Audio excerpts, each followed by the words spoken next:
N'hésitez pas à liker la vidéo, et si vous êtes nouveau sur cette chaîne, abonnez-vous et activez la cloche pour ne rater aucune de nos nouvelles vidéos.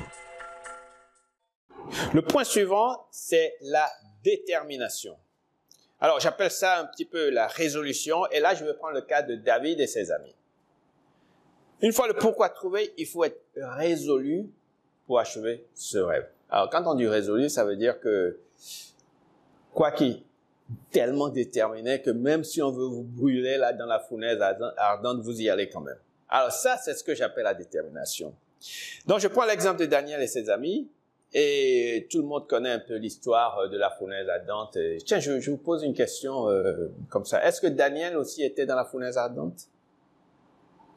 Non. Lui, il était dans la fosse aux lions.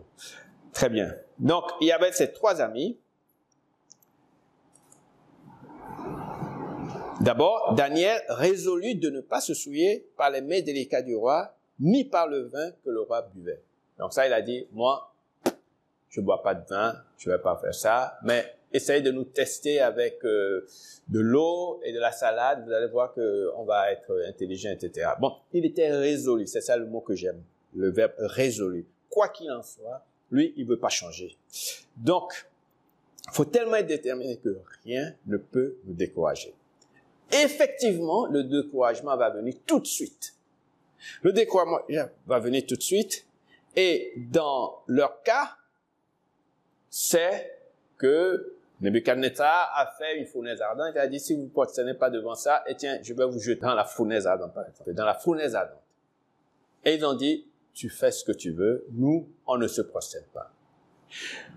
Juste pour donner une idée de comment est-ce que la résolution peut aller jusqu'à un certain point.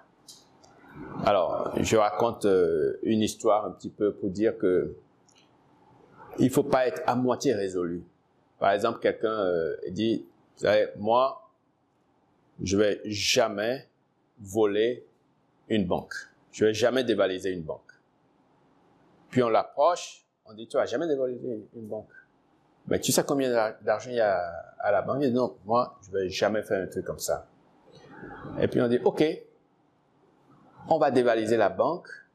Tu viens pas, tu restes dans le fourgon, et dès qu'on rentre dans le fourgon, tu démarres, et on sort. Ça, je peux faire. Donc, il veut pas dévaliser la banque, mais il veut bien y participer. Est-ce que sa détermination est claire? Non, la détermination n'est pas claire. Il participe, dans une certaine mesure. Mais quand on dit être résolu, être déterminé, c'est que c'est clair, vous tracez une ligne, vous dites ça, je vais pas dépasser. C'est ça la résolution et vous y tenez. Donc, c'est l'histoire de Daniel et ses amis. Maintenant, je passe au point 5 qui est la durée dans la détermination. Vous n'êtes pas déterminé une seule fois et puis c'est terminé. Il faut que ça dure parce que la vie, pour arriver à vos rêves, c'est très, très compliqué. Il y a des hauts, des bas, des hauts, des bas. Et je donne l'exemple de Caleb.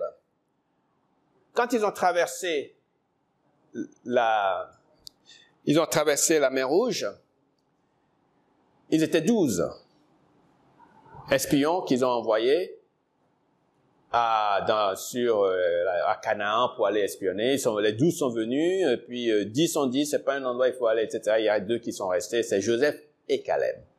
Ils sont arrivés dans la terre promise, etc.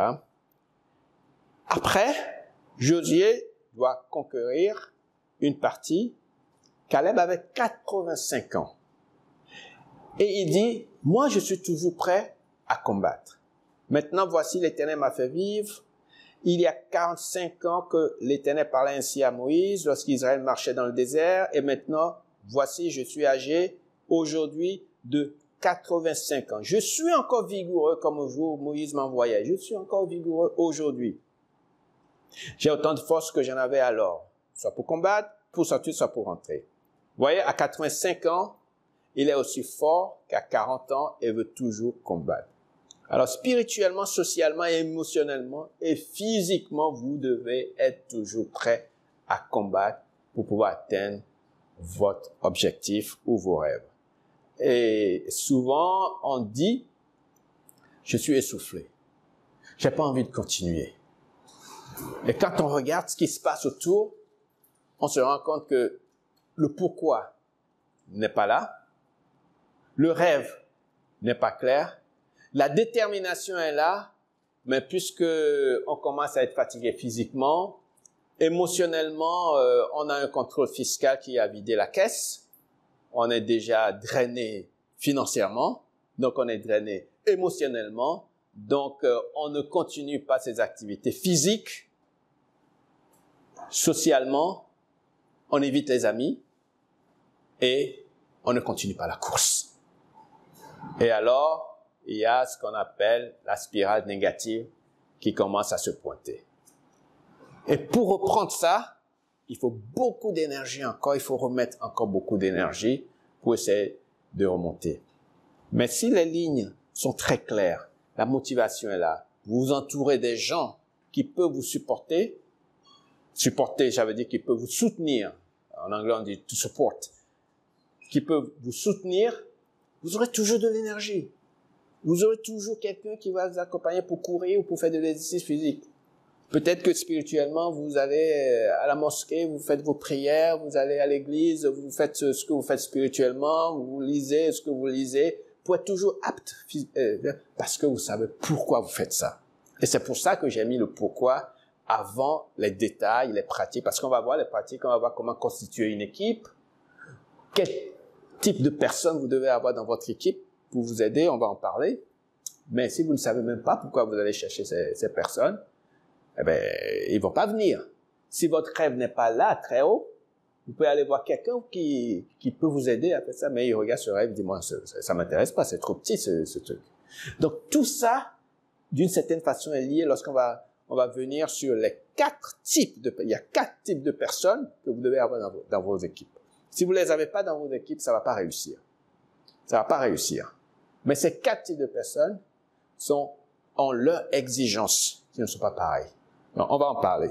Donc, c'est un voyage. C'est journey que vous entamez aujourd'hui pour arriver à vos rêves. Et souvent, on est trop pressé. On est trop pressé.